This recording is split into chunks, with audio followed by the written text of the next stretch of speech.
We at Fourth Purpose don't pretend to have all the answers, but we care.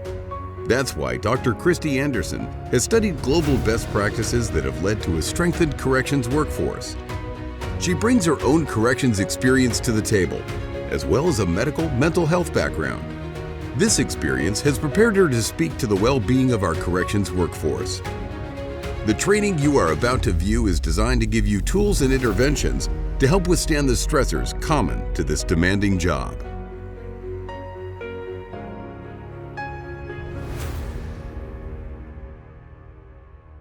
Let's talk about job burnout. We all know that job burnout is an epidemic in the correctional workforce, and it's leading to poor physical, mental, and emotional outcomes in our staff.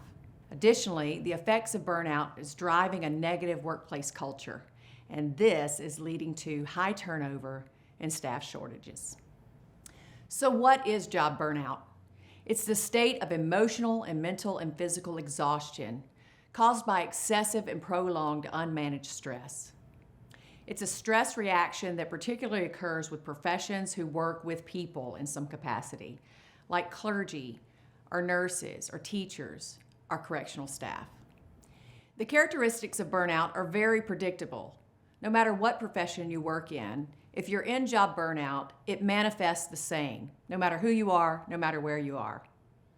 These manifestations include emotional exhaustion, depersonalization, which is manifest as callousness, detachment, cynicism, and declines in feelings of competency, low motivation, that feeling that you can't get anything done and you can't do it well. So to recap, what does burnout look like? Exhaustion, cynicism, ineffectiveness. The stages of burnout are very predictable. In stage 1, think of it simply in the terms of supply and demand. The demand on you exceeds your emotional supply. So there's an imbalance here. If you imagine that all of us have an emotional tank and we have what we need to face the stresses of life, and as we experience difficulties and stresses, that emotional tank is burned down. We rest, we have rejuvenating practices, things that give us life, and we get our tank filled back up and we're ready for the next day. But if you're in a prolonged state where the demand exceeds your supply, you will go into burnout. That's stage 1. In stage 2 is when your brain recognizes you're in trouble, and so it wants to help you. So what it'll do is shut you down emotionally, kind of flip the switch to you can't care, you can't afford to care. So you'll develop negative attitudes. You'll become depersonalized and desensitized and distant to those around you. In stage 3, your emotional detachment is causing tension in your interpersonal relationships. For example, your coworkers and your family who need you to care and interact with them are pushing back and causing tension because you're not relating to them properly. This tension is increasing your stress, which is further increasing your burnout. No matter the profession or the setting, these stages of job burnout are very predictable, which show us that we shouldn't make judgments and think ourselves as being weak if we're experiencing this. It's biological. Our brain is simply trying to help us withstand this excess demand of stress that's being placed on us. Let's look at these stages of burnout in the correctional setting. Back to stage 1, where the demand exceeds the supply.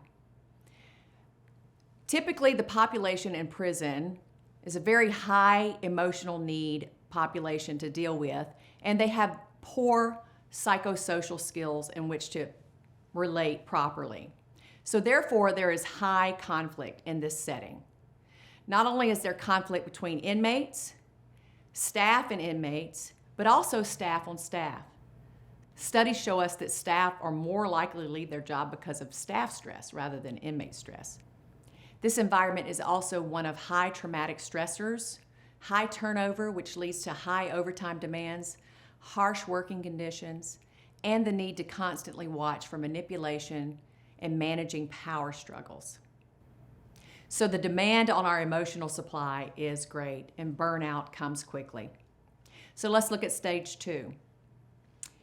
Like I said, your brain flips the switch and says, you can't afford to care. I recognize that you are in burnout. In this stage, if we don't get help and don't get rest, We will begin to see people differently. In other words, the people in your custody move from person to prisoner, somebody you just got to keep moving like cogs in the wheel. In this stage, you're not fully engaged in humanity. You become cynical and detached, and it happens so gradually you usually don't realize it. You develop a negative outlook. You see the world as bad. No one is good. No one can be trusted. Emotional volatility is also common in this stage. For instance, things that should bother you and cause you to emote, you feel kind of dead inside about. Or things that are minor that shouldn't bother you at all, you blow up about. And you take this home with you. These poor interactions will also be applied to those that you love at home. And we tend to make bad choices when we're in this stage. Because you don't have the reserves to handle your stress, you will seek to just kind of unplug from life, distract, disengage from those around you. And also, you're not emoting properly and you want to feel something, you want to feel good. So often we'll reach for things that are inappropriate and cause us harm. In this stage, there's no job satisfaction and no sense of efficiency.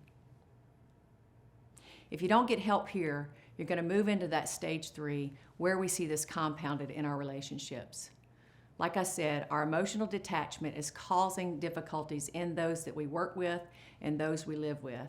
And at work, we see this burnout multiply through our staff and create a negative workplace culture.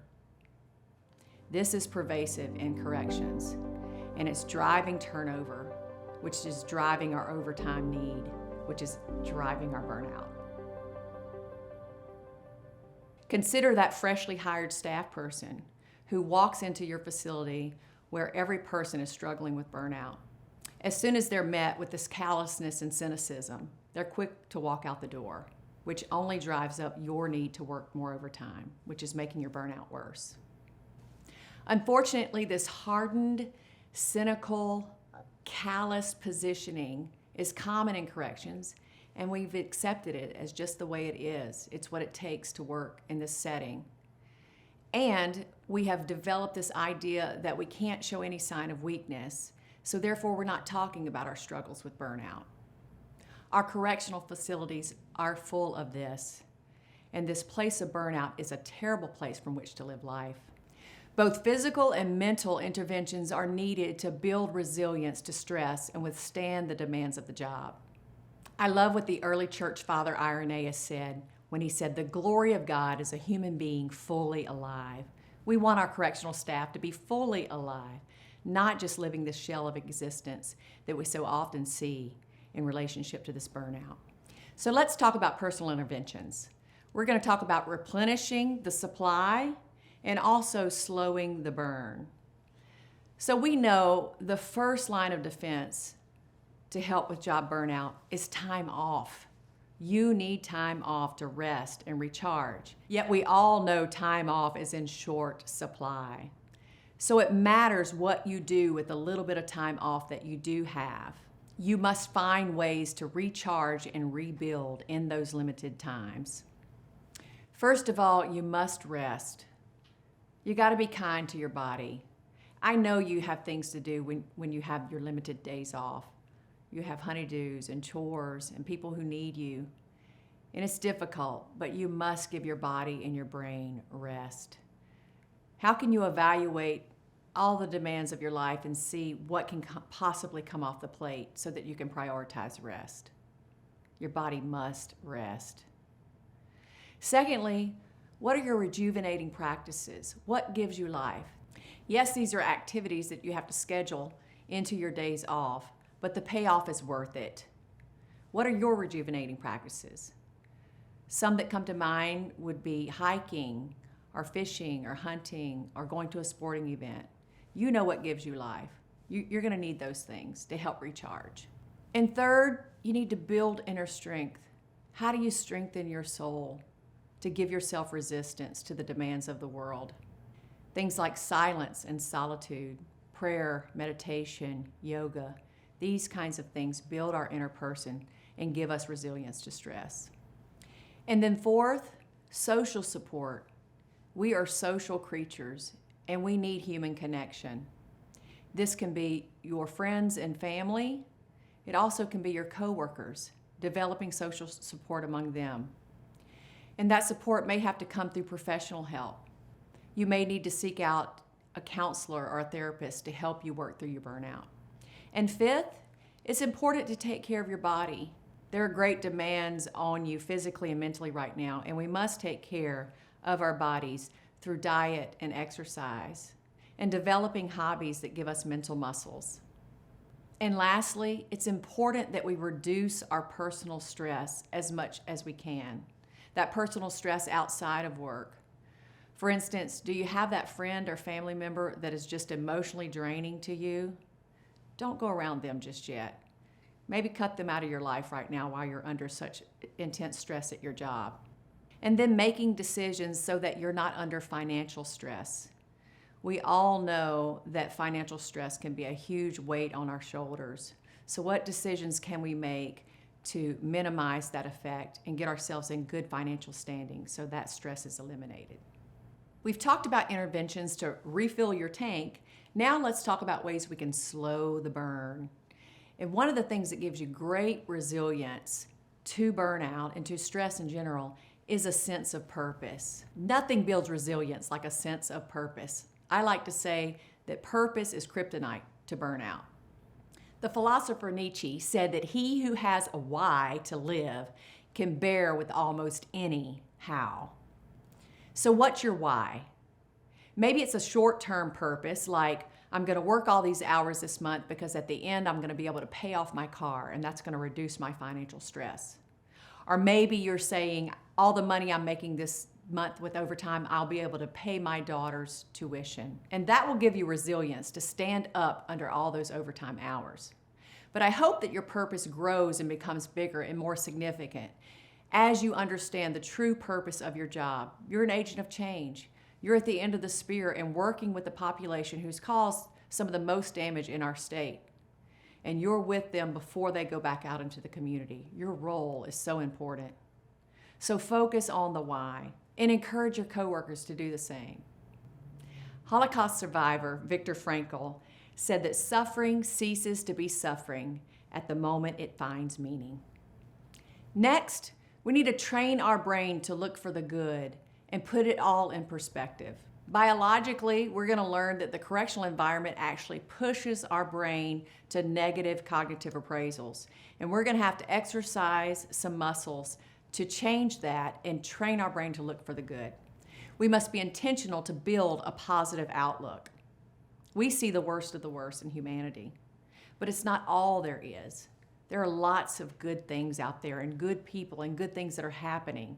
And you have to look for that and focus on that and celebrate that to balance all the bad that you see at your work. Develop a discipline of gratitude.